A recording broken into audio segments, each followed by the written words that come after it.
උතුරු නැගෙනහිරත් සිංහල සභාවලට දාලා තියෙනවා වවුනියා නැත්නම් ඊළඟට ට්‍රින්කෝ මේ නැගෙනහිර. ඒකෙන්ද සීලුම පළාත්වල සීලුම අය ඉතාමත් ආදරෙන් පිළිගන්නවා වායු සංවර්ධන අධිකාරියේ උගලන්ට මේ වෙද්දී අලුත් සෙෂන් එකක් ස්ටාර්ට් කරලා දීලා තියෙනවා. එකක් තමයි මේ අලුත් ප්‍රෝග්‍රෑම් එකක් කම්ප්ලේන්ට් මැනේජ්මන්ට් එක. ඒක නිසා මේ කම්ප්ලේන්ට් මැනේජ්මන්ට් එකේ විශේෂත්වය තමයි ඔයගොල්ලන්ට දැන් සමහර ආයතන වලින් අපිට කතා කරලා කියනවා මෙහිමයි අපි ගොඩක් වෙලාවට කම්ප්ලේන් එකක් දා කියන්නේ මේ කියලා තියෙනවා. නමුත් මේ වෙනකල් හැදිලා නැහැ සමහර දේවල්. විශේෂයෙන් ෆයිනල් accounts පැත්තේ යන සභාවලට තමයි ප්‍රශ්න තියෙන්නේ. අනිත් ඒ වගේ මොකද ආදායම් පැත්තේ ඇත්තටම හැදෙන්න කියලා දෙයක් නැහැ. මොනවා හරි ඔයගොල්ලන්ට ගැටලුවක් වුණොත් ඒ ගැටලුවට උත්තරයක් දෙන්න පුළුවන්. හැබැයි ඊට පස්සේ දැන් මේ වගේ සුළු දැන් අද උදාහරණයක් විදිහට සෙෂන් එක ඔන් වෙන්නේ නැහැ. ඒ වගේ දේවල් ඉතින් කම්ප්ලේන් එකක් වෙන්නේ නැහැ ඇත්තටම. ඒක සෙෂන් එක ඔන් වෙන්නේ නැති එක සෙෂන් එක ඔන් වෙන්නේ නැති මොකක් හරි හේතුවක් තියෙනවා. දැන් අද සමහර සභාවලින් ගත්තා මොනවාද මේ ෂොප් රෙන්ටල් එකේ ෆයින් එක වෙන්නේ නැහැ කියලා. ඉතින් ෂොප් රෙන්ටල් එකේ ෆයින් එක වෙන්නේ නැති වෙන්න හේතුව තමයි සෙෂන් ඩේට් එක මාරු වෙලා නැහැ. මොකද සෙෂන් එක 10 වෙනිදා තිබ්බා කියලා ෆයින් එක කරන්න බෑ. මෙන්න මේ වගේ ඒවා ඇත්තටම කම්ප්ලේන් නෙමෙයි. ඒ වගේ ඒවා පොඩ්ඩක් අර එක්ක මොන හරි වාට තියෙන ගැටලුවක් හින්දා දන්නේ නැති ප්‍රශ්න හින්දා මොනවා හරි පොඩි ගැටලු වලට තමයි තියෙන්නේ. ඊළඟට සමහර අයගේ තව ගැටලුවක් තියෙනවා. ඔයගොල්ලෝ සමහර බිලක් කැන්සල් කරගන්න ගියාම කැන්සල් කරගන්න බෑ Tamanට. ඒකටත් ඒ එක්ක මොකක් හරි නොදැනුවත්කම අන්න ඒ වගේ ගැටලු කම්ප්ලේන් කියන එක නෙමෙයි. කම්ප්ලේන් කියලා කියන්නේ විශේෂයෙන් වැඩිපුරම මම හිතන්නේ දැන් කම්ප්ලේන් එනවා උතුරු මැද පළාත් සභාවේ. හේතුව තමයි පළාතේ මේ හේතුව තමයි ඒගොල්ලෝ ෆයිනල් accounts දැන් අලුතෙන් ස්ටාර්ට් කරේ. එතකොට මේ වගේ ගැටලු තියෙනවා ඇත්තටම. අපි තාමත් ෆයිනල් accounts පැත්තේ යම් ඩෙවලොප්මන්ට් සිදු කරගෙන යන්නේ. හරි. ඒක නිසා කම්ප්ලේන් එකක් දාන එකේ විශේෂත්වය තමයි ඔයගොල්ලන්ට ඒ කම්ප්ලේන් එක මොනවා හරි දැන් සමහර අය කියනවා මේ විශේෂයෙන් උතුරු මැද පළාතේ ගොඩක් කෙනෙක්ව තමයි මේක මම දෙපාරක් කිව්වා මේක තුන් පාරක් කිව්වා නමුත් තාම වෙලා නැහැ. ඒ නිසා ඔයගොල්ලන්ට තියෙන්නේ කම්ප්ලේන් එක දාන්න මේ හරිම සරල සිස්ටම් එකක් මේකේ තියෙන්නේ. ඒ කම්ප්ලේන් එක ඇඩ් කරගත්තාන් පස්සේ ඒ කම්ප්ලේන් එක අපිට එනවා අපහු. හරිද? ඒ කම්ප්ලේන් එක එනවත් එක්කම අපි එක්කෙනෙකුට නෙමෙයි එන්නේ. මෙතන ඉන්න හෙඩ් කෙනෙකුට එනවා. හෙඩ් ඒ කවුරු හරි ඉන්න හෙඩ් කෙනෙක් අසයින් කරන්න තියෙනවා ඩිපාර්ට්මන්ට් එකකට. මොන අපේ දැන් ඩිපාර්ට්මන්ට් 3-4ක් තියෙනවා මේ වෙද්දි. සර්විස් ඩිපාර්ට්මන්ට් එක තියෙනවා, QA ඩිපාර්ට්මන්ට් එක තියෙනවා, ඩෙවලොප්මන්ට් ඩිපාර්ට්මන්ට් එක තියෙනවා, ඇඩ්මිනිස්ට්‍රේෂන් ඩිපාර්ට්මන්ට් එක තියෙනවා. මේ වගේ ලොකු මෙහෙත් ඔගොල්ලෝ නොහිතුවාට විශාල සංකීර්ණ සිස්ටම් එකක් තමයි මේක ඇතුලේ යන්නේ. ඒතකොට ඔයගොල්ලන්ගේ එන හැම කම්ප්ලේන් එකක්ම එන්නේ මෙහෙ ඉන්න කවුරු හරි මෙතන ඉන්න හෙඩ් කෙනෙකුට ඇඩ්මිනිස්ට්‍රේෂන් පැත්තේ. ඊට පස්සේ ඒ හෙඩ් අසයින් කරනවා කවුරු හරි මේක මොන ඩිපාර්ට්මන්ට් එකකද යන්න ඕනේ කියලා ඩිපාර්ට්මන්ට් හෙඩ්. එක්ක සර්විස් පැත්තේ ඩිපාර්ට්මන්ට් එකේ ඩිපාර්ට්මන්ට් හෙඩ් වෙන්න පුළුවන්. මොන හරි වෙනත් ඩෙවලොප්මන්ට් පැත්තක් නම් ඩෙවලොප්මන්ට් පැත්තේ ඩිපාර්ට්මන්ට් හෙඩ් වෙන්න පුළුවන්. ඊට පස්සේ එතනින් පස්සේ තමයි එයා තීරණය කළා දාන්නේ මොන කාටද මේක අසයින් කරන්න ඕනේ මොන ප්‍රෝග්‍රෑමර්ටද කියන එක. ඊට පස්සේ ප්‍රෝග්‍රෑමර් කෙනෙක් අසයින් කරලා ඒ වැඩේ කම්ප්ලීට් වුණාත් අපි මේ වෙනම QA එකක් තියෙනවා quality assurance එකක්. ඊට පස්සේ QA එකට ගිහිල්ලා QA එකෙන් පස්සේ තමයි ඔයගලන්ට කම්ප්ලේන් එක මේක දැන් කම්ප්ලීට් කියලා එන්නේ. මේ මොකක් හරි වැඩක් ඔයා දීලා තියෙනවා ඕන්න දැන් මේක කම්ප්ලීට්. හැබැයි මේ කම්ප්ලේන් එක ඉවර වෙන්නේ ඔයත් බලලා ආපහු මේ වැඩේ හරිද මේක වෙලා තියෙනවද කියලා ඔයා මේකට දෙන ආන්සර් එකක් උඩ තමයි මේ කම්ප්ලේන් එක මෙතනින් අයින් වෙන්නේ. ඒකිට මේක විශ්වාසයක් තියෙනවා කම්ප්ලේන් එකක් දාන්න පුළුවන්. ඒ වගේම කම්ප්ලේන් එක මොකද්ද වෙලා තියෙන්නේ කියලා බලන්න පුළුවන්. අනික ඕගොල්ලන්ගේ පැත්තේ විශේෂයෙන් සෙක්‍රටරිලාට ඒ තියෙන ඇඩ්මින් ගෲප් වලට මේ ඔක්කොටම කම්ප්ලේන් බලා ගන්න පුළුවන්. සබ් ඔෆිසර්ලාට ලොග් වෙලා සබ් ඔෆිසර් වලින් කම්ප්ලේන් දාන්න පුළුවන්. හරි ඕනෑම තැනකින් කම්ප්ලේන් දාන්න. හැබැයි මම කිව්වේ අර කම්ප්ලේන් දාන එක අර සෙෂන් එක ක්ලෝස් කරගන්න බෑ. එහෙනම් ෆයින් එකේ ප්‍රොසෙස් එක වෙන්නේ. ඒ වගේ දේවල් කම්ප්ලේන් නෙමෙයි. ඒවා පොඩ්ඩක් මොනවා හරි නොදැනුවත්කම හරි මොකක් හරි හේතුවක් මත ඒවා ඔයගොල්ලෝ මෙහින් අහලා අපේ සර්විස් ටීම් එකෙන් අහලා ඕල් තීරණය කරගන්න. විශේෂයෙන් සමහර හැබැයි පළාත් පාලන ආයතන මම මේ 99%ක් ගැන නෙමෙයි කියන්නේ 101ක් ගැන. ඒගොල්ලෝ මෙහෙන් අපි කොච්චර කෝල් සාංශ කරත් සමහර රැස්වීම් ගන්න ගියාම හරි ඒගොල්ලෝ කියන්නේ නෑ අපි ඔයගොල්ලෝ කරන කිසිම කෝල් එකක් අපි ආන්සර් කරන්නේ නෑ කියලා කියන අය ඉන්නවා. හරිද? ඒතකොට ඒ වගේ දේවල් මම පිළිගන්නේ නැහැ කියන්නේ ඒක මම 99%ක්ම කියනවා එහෙම නෑ කියලා. 101ක් තමයි තියෙන්නේ. ඒක ඉතින් ඒ පළාත් පාලන ආයතන වල තියෙන ගැටලුවක්. ඒක නිසා අනිත් පැත්තෙන් දෙන්න ඕනේ ඔයගොල්ලෝ මෙතන උදේ ඇවිල්ලා බලුවොත් පෙනේ මේ හැමෝම එක ෆෝන් එකක ඉන්නවා නම් සමහරට කෝල් එක ගන්න බැරි වෙයි මොකද ෆෝන් 8ක් විතර තියෙනවා මේ ෆෝන් 8ම හැම වෙලාවෙම කෝල්ස් මේගොල්ලෝ ඒකින්ද මේ පුළුවන් තරම් මේක ඇත්තටම දැන් එන්න මේ කම්ප්ලේන් හෝ එහෙම නැත්නම් ඔයගොල්ලෝ එන කෝල්ස් ප්‍රමාණය එන්න අඩු වෙලා තියෙන දැන් එන්න මම හිතන්නේ 2026 වෙද්දී ওই ටිකත් සම්පූර්ණයෙන්ම අපිට අයින් කරගන්න පුළුවන් වෙයි. එතකොට ඔයගොල්ලෝ සිස්ටම් එකට හුරු වෙනවා. සිස්ටම් එක හරියට කරගෙන යනවා. ඒ වගේම ෆයිනල් account application අයට දැන් ලබන අවුරුද්දේවත් මම හිතන්නේ මේ වෙද්දී උතුරු මැද අපි සම්පූර්ණයෙන්ම මේ process එක කරගෙන යනවා උතුරු මැදයි වයඹයි ඒක නිසා ලබන අවුරුද්ද වෙද්දී ෆයිනල් account එක ඒ කියන්නේ voucher පැත්ත ඉල්ලුම් කරන්න එතකොට voucher පැත්තත් අපිට මේ වගේම presentation එකක් කරලා ඔයාලට voucher එක කොහොමද මේක එන්න ඕනේ කොහොමද දෙන්න ඕනේ කියන ටික ඒවා අපි ලෑස්ති කරලා විශේෂයෙන් ට්‍රේනින් ගන්න පුළුවන් තරම් අඩුම තරමේ අපිට දෙසැම්බර් හරි ට්‍රේනින් ටික දාගන්න පුළුවන් වුණොත් ජනවාරි ඉඳන් වවුචර් පැත්ත යන්න පුළුවන්. එතකොට තමයි හරි විදියට කෑෂ් බුක් සෙටල් වෙන්නේ. ඊළඟට බැංක් රිකන්සිලියේෂන් ඔයාලට කරන්න පුළුවන් වෙන්නේ. ඊළඟට වවුචර් පැත්තේ ටෝටල් රිපෝට්ස් ගන්න, චෙක් print කරගන්න. ඉතින් මොඩල් එකක් විදියට උතුරු මැද දැන්ට කරගෙන යනවා සම්පූර්ණයෙන්ම උතුරු මැදයි වයඹයි. මම හිතන්නේ මේ දෙකේම අපිට ෆයිනල් account එක හදන්න පරිමෙන් උත්සාහ කරනවා මේ 12:31 වෙද්දී. හරි. එහෙමනම් මං හිතන්නේ මේක කරගෙන යන්න අපේ ඩෙවලොප්මන්ට් පැත්තට මම බාර දෙනවා ඩිපාර්ට්මන්ට් එකට. ඒ කියන්නේ මං හිතන්නේ මහින්ද මහත්තයා සම්බන්ධ වෙලා ඇති.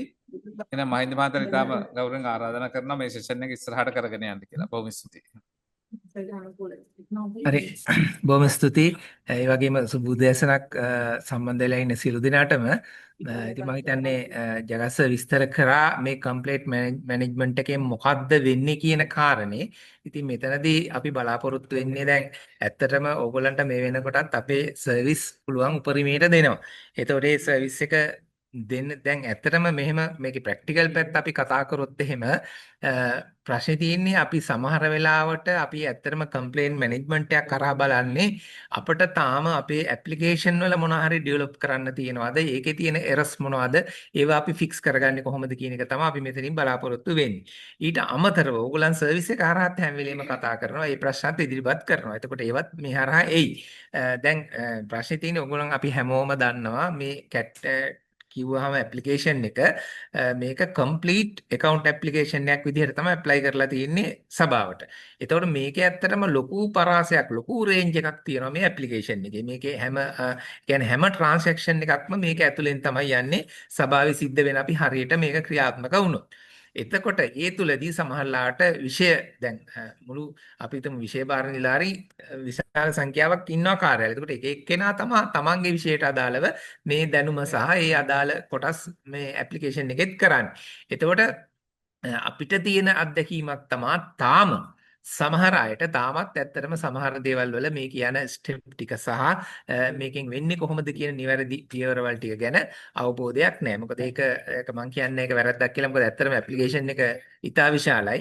මේකේ රේන්ජ් එක වැඩි. එතකොට අපි හැම වෙලේම ස්ටඩි කරලා තමන්ගේ කොටස හරියට කම්ප්ලීට් අයිඩියා එකක් ගන්න එක තමයි මම හිතන්නේ පළවෙනි කාරණේ වෙන්නේ. නමුත් මේ කරන් යද්දි සමහර වෙලාවට එන එරස් ඇත්තටම එරස් තියෙනවා 100ට මම හිතන්නේ ඒක බොහොම එකක් දෙකක් වගේ තමයි එන්නේ. ඒව තමයි මොනවා හරි ඇප්ලිකේෂන් එක පැත්තේ ඩෙවලොප්මන්ට් කරන්න ඕනේ හෝ අපි ඇප්ලිකේෂන් එකේ චේන්ජස් වලින් ඕගොල්ලන්ට සම්බන්ධ විය යුතු කාරණා වෙන්නේ. ඊට අමතරව සමහරලාට ප්‍රායෝගික සභාව වැඩ කරද්දී එන ගැටලුත් ඔයාලට එන්න පුළුවන්. ඉතින් මේ කොහොම වුණත් අපි මේ කෝකටත් අපිට මේක රෙකෝඩ් වෙලා ඉස්සරහට මේ ඕගොල්ලන්ගේ තියෙන අවශ්‍ය වෙනස්කම් හෝ ඒ තියෙන කම්ප්ලේන් එකක් තියෙනවා නම් අපිට මේ හරහා දාන්න තියෙන අවස්ථාව තමයි අපි මේ දීලා තියෙන්නේ. එතකොට අපිට මේක රෙකෝඩ් වෙනවා. අපිට බලා ගන්න පුළුවන් වැඩිම එන ඒක මොකද්ද වැඩිම මොන සභාවේද මේ ප්‍රශ්න තියෙන්නේ කියන හැම දෙයක්ම අපිට බලා ගන්න පුළුවන්. ඉතින් හින්දා මම කාල වේලාව එච්චර ගන්නෙ නෑ. මේකේ සමස්ත ක්‍රියාවලිය ජගත්ස විස්තර කළා ඔයගොල්ලන්ට. එතකොට අපේ පැත්තෙන් අපි මේක කොහොමද කරන්න කියන එක තමයි අපිට ඔයගොල්ලන්ට කියන්න තියෙන්නේ. ඉතින් සභාවට ඇත්තට මේක ඊටාම සරල පියවර කීපයක් තියෙන්නේ. ඉතින් ඒක බොහොම සරලයි ඔයගොල්ලන්ට කරන්න තියෙන කොටස. ඉතින් ඒ නිසා මම මේ කොටස විස්තර කරන්න විදිහට අපේ මේ හා සම්බන්ධව මේ විෂය කරන මම චතුරාන්ති මිස්ටර් ආරාධනා කර සිටිනවා ඔයාලට මේ ඇප්ලිකේෂන් එක පාවිච්චි කරන විදිය විස්තර කරන්න කියලා. රූල්ස් දෙක මුලින්ම ඇඩ් කරගන්න ඕනේ. කම්ප්ලේන් ඩෑෂ්බෝඩ් යූසර් කියන නමිනුයි මේක් නිව් කම්ප්ලේන් කියන නමිනුයි තියෙන්නේ.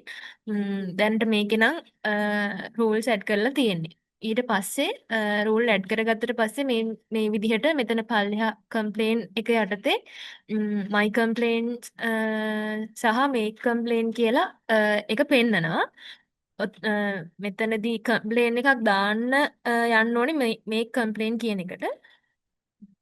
ඒකට ඉස්සෙල්ලම ගියාම ඉස්සෙල්ලම කරන්න ඕන ඕගොල්ලන් මං හිතන්නේ අතන රූල් එක ඇඩ් කර ගන්න ඕනේ කාරණේනේ. ඔව්, ඒ කියන්නේ දැන් ඇත්තටම අපේ ඇප්ලිකේෂන් එකේ දැන් ලයිව් එකේ ඕගොල්ලන්ගේ හැමෝටම මෙනු එකේ මෙතන පෙන්නනවා මේ කම්ප්ලේන්ට් කියන එක.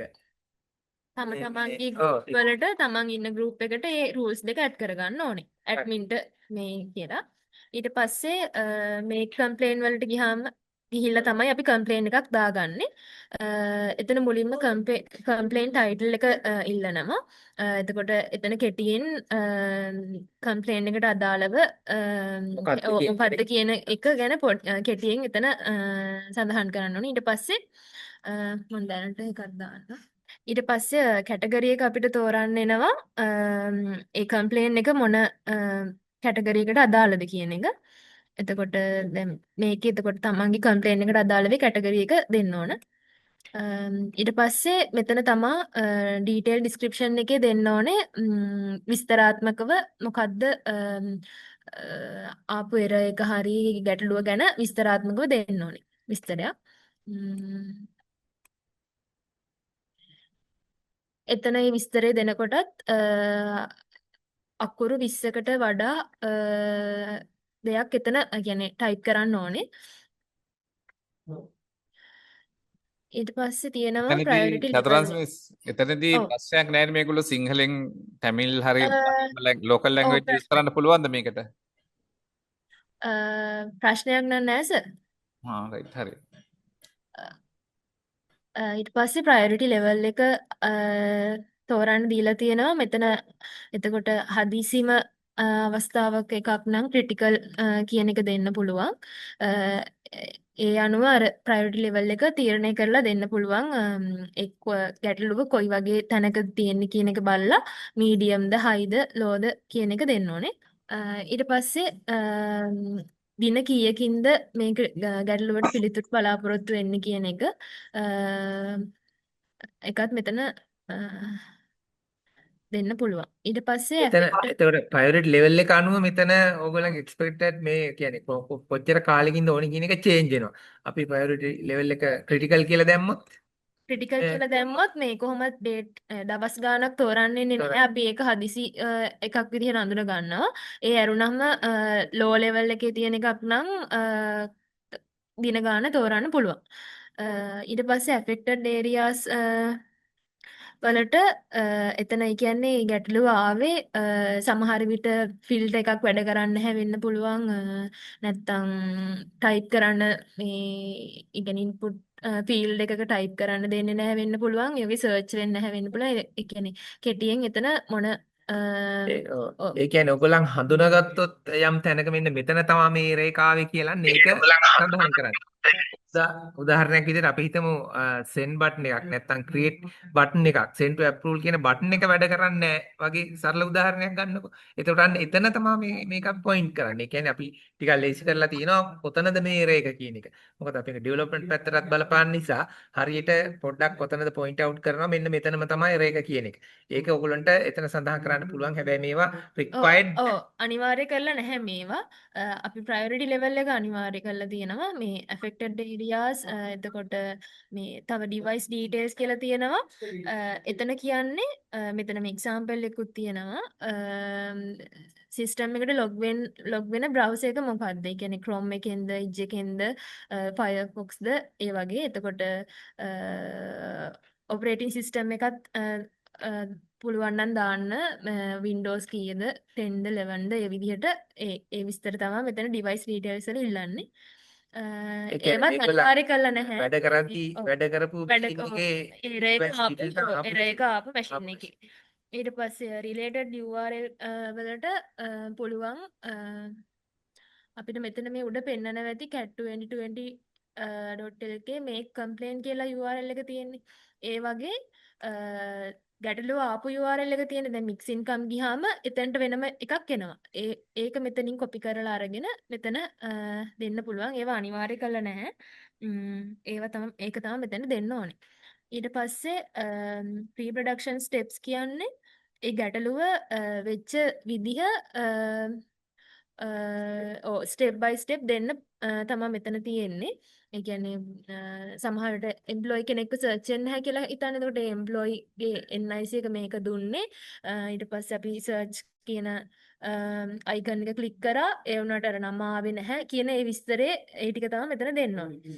ඊට පස්සේ ඇටැච්මන්ට්ස් වලට මෙතන අපි දීලා තියෙනවා PNG, JPG, PDF නැත්තම් ડોකියුමන්ට් ටයිප් එකේ ඒ ටයිප් එකේ ඕනම ෆයිල් එකක් ඇටච් කරන්න පුළුවන් කියන ගැටලුව සම්බන්ධ මොන හරි එහෙම ඇටච් කරන්න තියෙනවනේ.